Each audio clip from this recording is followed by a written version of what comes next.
BPL এ বিতর্কিত umpiring এর শিকার হলো নোয়াখালী এক্সপ্রেস। ডিআরএস এর অদ্ভুত এক প্রতিফলন দেখলো সবাই, যা দেখে চমকে যান খোদ ফিল্ড আম্পায়ার। মাঠে দাঁড়িয়ে থেকে হতাশা ঝাড়েন পাকিস্তানি ব্যাটার হায়দার আলী, বিপরীতে উল্লাসে মেতে ওঠে সিলেট টাইটান্সের ক্রিকেটাররা। নোয়াখালী বিপক্ষে থার্ড আম্পায়ার এসে বিতর্কিত সিদ্ধান্ত আর ডিআরএস এর অদ্ভুত আচরণ নিয়ে বিস্তারিত রিপোর্টে। বিপিএল মাঠে গড়াবে আর সেখানে বিতর্ক থাকবে না, এটা ভাবাও যেন এক প্রকার অপরাধ। টুর্নামেন্টের দ্বিতীয় দিনই দেখা গেল অদ্ভুত কাণ্ড। এবার প্রশ্নবিদ্ধ আম্পায়ারিং এর শিকার হলেন নোয়াখালী এক্সপ্রেসের ব্যাটার হায়দার আলী, যেটা দেখে চমকে যান সবাই। অনেকেই আঙ্গুল তুলছেন থার্ড আম্পায়ারের দিকে, অনেকে আবার মনে করছেন এটি ছিল প্রযুক্তির ভুল। সব মিলিয়ে এখন যেন এক হযবরল অবস্থা। গতকাল দুই বিদেশি নিয়ে খেলা চট্টগ্রামের বিপক্ষে পুরোপুরি ধরাশায়ী হয়েছিল নোয়াখালী এক্সপ্রেস। সেই ঘুরে দাঁড়ানোর মিশনে আজ মাঠে নামে হোম টিম সিলেট টাইটান্সের বিপক্ষে। গুরুত্বপূর্ণ ম্যাচে এই দিন আগে ব্যাট করতে নেমে মোহাম্মদ আমির এবং খালেদ আহমেদের বোলিং তোপে পড়ে এক প্রকার দিশেহারা হয়ে যায় তাদের টপ অর্ডারের ব্যাটসম্যানরা।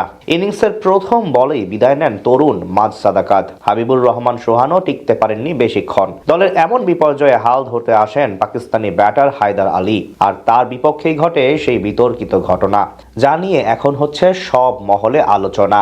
ম্যাচে তখন চলছিল দ্বিতীয় ওভারের খেলা। বল করছিলেন খালেদ আহমেদ এবং ব্যাটিংয়ে হায়দার আলী। সেখানে তার করা গুড লেন্থে পিচ করা ডেলিভারি কিছুটা ভেতরে এসে ডিফেন্স করতে গেলে বলের লাইন মিস করেন ব্যাটার।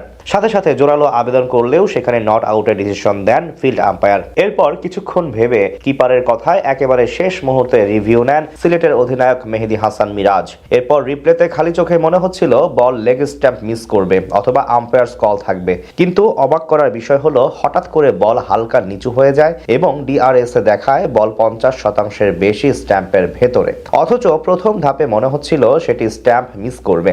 এটি দেখে কিছু সময় অবাক হয়ে থাকেন নোয়াখালীর ব্যাটার হায়দার আলী। এমনকি বিষয়টি নিয়ে আম্পায়ারের কাছেও প্রতিবাদ জানান। পরবর্তীতে ফিল্ড আম্পায়ার পুনরায় চেক করে একই দৃশ্য দেখার পর আনুষ্ঠানিকভাবে আউটের ঘোষণা দেন। যদিও এখন অনেকেই বলছেন এটি ডিআরএস এর ভুল ছিল, আবার অনেকে মনে করছেন এটি সঠিক ছিল। এই নিয়ে চর্চা হচ্ছে সবার মাঝে। ক্রিকেটে অবশ্য এমন ঘটনা নিত্য নতুন কিছু নয়।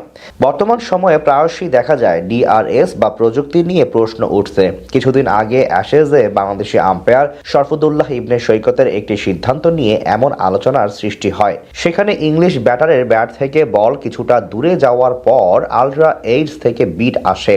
পরবর্তীতে সেটি তিনি আউটের ঘোষণা দিলে চটে যায় ইংলিশ দর্শকরা। তেমনি আজ দেখা গেল নোয়াখালীর ম্যাচে।